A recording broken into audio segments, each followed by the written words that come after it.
Welcome to Risky Routes from Miami, Florida. Risky Routes is a short interview series with executives and leaders that focuses on the pivotal experiences that shape how they think and make decisions. We talk about the chaotic, uncomfortable, borderline bad idea journeys that push people to level up, trust themselves, and take control of their lives. And I'm your host, Olivia Goldstein.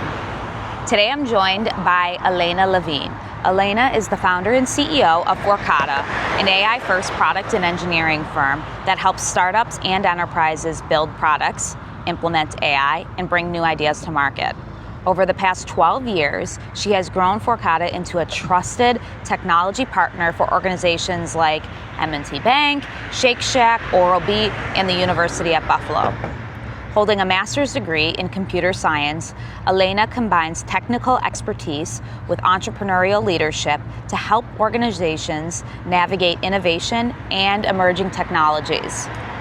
A TEDx speaker and global business leader, Elena works across North America, Europe, and Australia, bringing a true international perspective on technology, entrepreneurship, and the future of AI. Let's dive in. Elena, so good to meet you. This is fun because our paths have crossed on multiple different ways. We're both had spent a good number of years in Buffalo.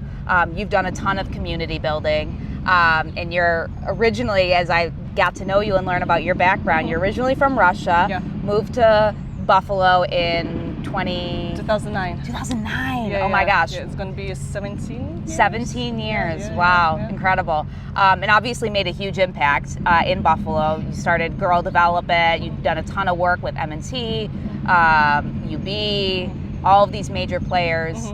But you have an interesting story because you still travel back to Russia to visit your family and stuff. But would love to learn more about what maybe an experience you had on a trip to Russia. So the craziest travel story that I had was around the Christmas time. A few years ago when I went to see my family, and usually I'm a very precise planner, so I'm very organized, so I always check all the schedules. And whenever I travel, I don't live in Moscow, I live in Penza, which is a smaller city, about 6 hours south of Moscow. Okay. And usually how I travel, I fly to Moscow, St. Petersburg, and then I catch flight or the train to my hometown. And I always leave enough time to, switch the means of transport. So I don't know what happened this time. The time between my arrival and departure was short. So when I got to St. Petersburg, I, of course, arrived too close to my next departure date. And I was imagine me being on the 15 hour flight with layovers. So I'm already exhausted, arriving to St. Petersburg. I have 2 heavy luggages with me. And at that point, it's Christmas time. Everything is sold out. So the tickets that I left maybe super expensive. And I'm exhausted and I can't think straight. So I'm trying to figure out what I have to do. So I had to catch the train to my hometown. So I decided, I'm going to take a risk and just, try to catch that original train. So I hop on a taxi. And of course, it doesn't help that there is some big economic forum in St. Petersburg. Everything is jam-packed. Jam-packed, a lot of security, probably a pain to get around, yes. Yeah, so of course I missed my train. Literally. 2 for 2 now. 2 for 2, yeah. And so I get to the train station, and first of all, so another thing that I have to deal with, I have no cash. So because my debit card from the bank expired, so I had to. So imagine it's so creative right now. Yeah, it's just like one thing after another. Yes. So it's a winter time. It's freezing cold. I have no cash. Imagine all the snow slush everywhere on the streets. I have suitcases. I have to find the exchange, the money exchange. So I find something. Luckily, there was something nearby the train station. So I go get some cash out. Go back to the train station. At that point, I'm just at my last straw. I'm exhausted, stressed out. Just feel sorry for myself that I'm gonna, not see my mom tonight because I miss her so much. So I get to the train station and I asked the lady at the window, and I said, well, are they need, can I buy the train ticket to go to my hometown tonight? She's like, everything is sold out. And I was just, my heart squeezed. And then she adds, but there is one ticket left to this bullet train from St. Petersburg to Moscow, which is a speed train. Yeah. And she said, if you take this train, what you're going to do, you're going to intercept your original train that you missed, and you can meet them at this train station somewhere, a few hours away, and you can board your original train. Oh my God, this is crazy. This is so innovative. I love this woman for helping solve this. This is like the movie, the high-speed chase, but on the trains. So, and she's like, are you going to buy this ticket? And I said, yes. So I'm like standing there freaking out because that next train is departing maybe in the next 20 minutes. Yeah. So inside I'm just like, come on, let's go, lady. And she's just like taking her sweet time. She's like, I want to make sure everything is entered correctly. Don't want to make any mistakes. So at the end I got my ticket. So I'm just like running, getting on the train, exhaling the relief. Get into the train station, and as she was right, 10-15 minutes later my original train arrives. Yes. And I'm just walking up to the guy checking the tickets by the train, and he's looking at me. He said, you were supposed to board the train in St. Petersburg. And I said, yeah, and I told him the whole story, and he was really impressed. So that you made it. That I made it. So I boarded the train. It was overnight train, so I got to sleep in peace and see my mom next morning. So, but that's my crazy travel Christmas story. Yeah. Only an entrepreneur or like a creative could figure that out, because like as you're telling me this story, I'm sitting there thinking like, you're stressed out, right? You're tired, you're exhausted. You arrive at the, in St. Petersburg, you're already like, oh my God, I missed this. How am I gonna, you're going through every single scenario. And thankfully someone like helps figure this out. Yeah. But the part that I love about this is like, you're able to like remain level-headed and like figure this out, and not just like throw in the towel and give up, right? Yeah. Which is like, it's almost like a perfect metaphor for like entrepreneurship in general. It's like you can't like plan things out, and it's like sometimes you just gotta like, you're in the moment, you gotta focus and like figure it out.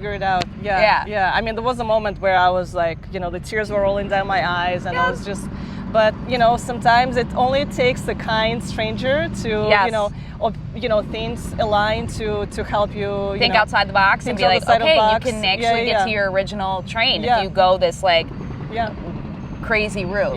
Just gotta, don't give up the solution. You'll find the solution. Oh my gosh. And then you made it. You saw your mom. And I was very happy. So family's very important to you too. Yeah, especially when they're so far away. So all my family is in Russia, so I get to see them usually once a year. I go there for a few weeks. Yeah. So it's every day, every minute counts when I'm there. Yeah, absolutely. Well, I love it. That's a beautiful story. Thank you. So how do you take that to like today, right? As you're like, you do a lot of work with startups, you're raising a fund, you're advising companies, and it's like, I like to, when people tell me these types of stories, think about like ways that like how it impacts the way you operate and advise and work with founders. Yeah.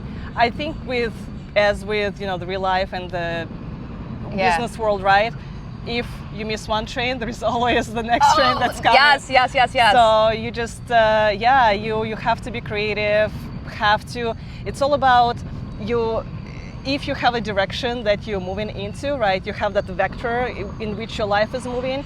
Don't worry about those little things, the little, pieces of the puzzle that will align in one way or another. So the way I look at life now, it's not about the set of events or kind of like facts. It's more about, okay, which direction that I'm going, what is my northern star that I'm pursuing, and everything else will align. And if something doesn't work out in the moment, don't worry about it. Just keep that vector forward movement, and the right things, the right people, you'll find them, you'll make it happen. So, what's your North Star right now?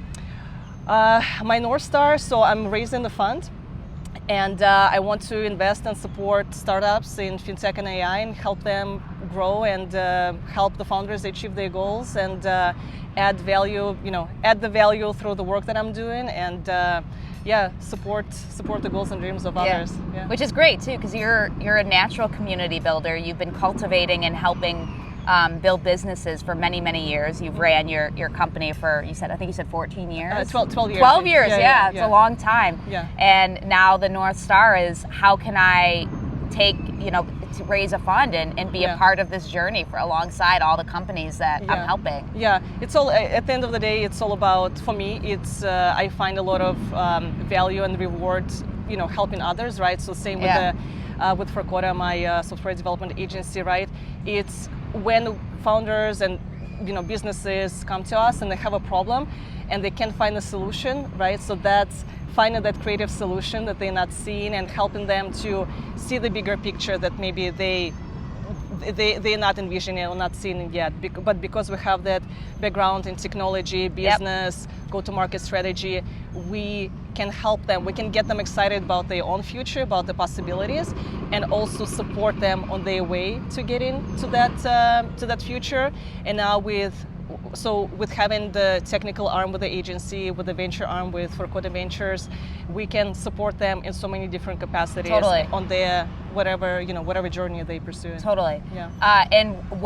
So talk to me a little bit about your thesis and the types of different businesses that you're most interested in, where you see the greatest opportunity right now. Yeah. So I'm raising the fund with a focus on the seed stage startups in fintech and AI space. So this is my background. I've done a lot of work with fintech companies. We did work with MIT Bank, various fintech startups in Western New York and in South Florida, totally supporting them and raising $5.7 million in seed funding. Incredible. Thank you. And our CTO, he's bringing over 30 years of experience in machine learning and AI, working on high-level projects with government and submarine satellites, you name it.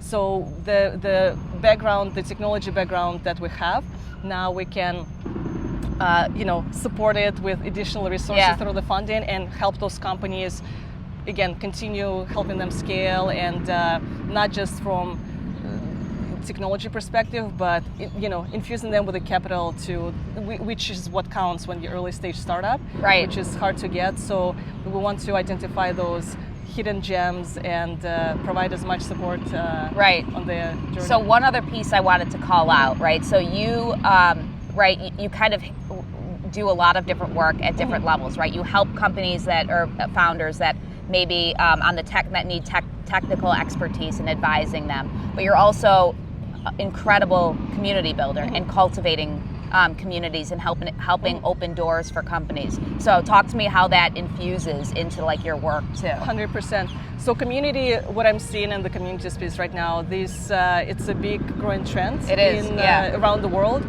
After pandemic and after people really jumping on social media, now the pendulum is swinging the opposite way. So people want to connect more in person. They want to talk face to face. And at the end of the day, this is why you build the best connection face to face. Yes. Nothing can replace it. And the community aspect is huge when it comes to fundraising, when it comes to finding the trusted resources. So for example, one of the things that we help startup founders with is organizing investor luncheons and connecting them with a group of investors to present in. And the energy that founder brings in the room when they present their company and investors see them face to face, you cannot do it on a Zoom call. You cannot build those, it's all about the energy exchange, right? When you do it in person, it's just a different feeling. And especially with the early stage founders, investors, most of the time they invest in the founder because we know the early ideas, they will change, they will morph. Most of them do not survive the initial experience with the market. So, and it's okay. So for the investors, it's crucial to connect with the founders and just see that, okay, I invest in this person and I know they're going to get it to the finish line in any shape or form. So community is, it's an important piece. And one other part of that too is you and I both know this because we spent significant time doing this type of work in Western New York, in Buffalo.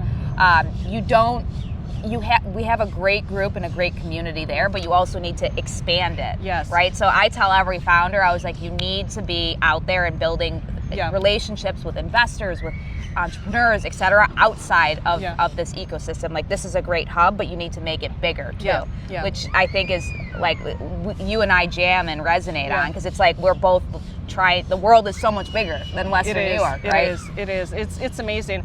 I've traveled, so I just came back from Australia, so I spent meaningful time there in the last few months, connecting with the tech VC community, and the way they operate is completely different than the US. So in Australia, they're more risk averse, right? They take things slow. They're not as aggressive with communication, investment, everything, right? It's more chill lifestyle. So, and the way I like to look at, the travel and everything, right? Think of the goldfish living in the small water tank, right? It won't grow past the size of that water tank. So if you want to grow bigger, you need to place yourself in a bigger aquarium. So with different fish, and so that way you expand your knowledge, you even just see what's possible, right? So when I moved from Buffalo to Miami, the level of the access to people that I have here is completely different than in Western New York, right? And there's nothing against Western New York, but it's just like the nature of the market. You can still help them. Exactly. You're better serving the community, the founders, companies. Bring that back, because you're bringing new relationships, new money, new capital, etc.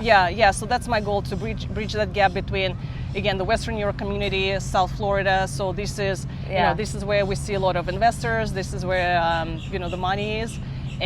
But the great startups are everywhere. So, you're speaking my language. I love it. Same. Well, thank you so much, Elena, for doing this. It's great, and I feel like you and I have very similar stories, which I love, because I also just got back from Australia, which we realized. I know. I can't believe we missed each other there. We could have been doing this podcast. Two Buffalo gals doing this from Miami. Thank you. Thank you.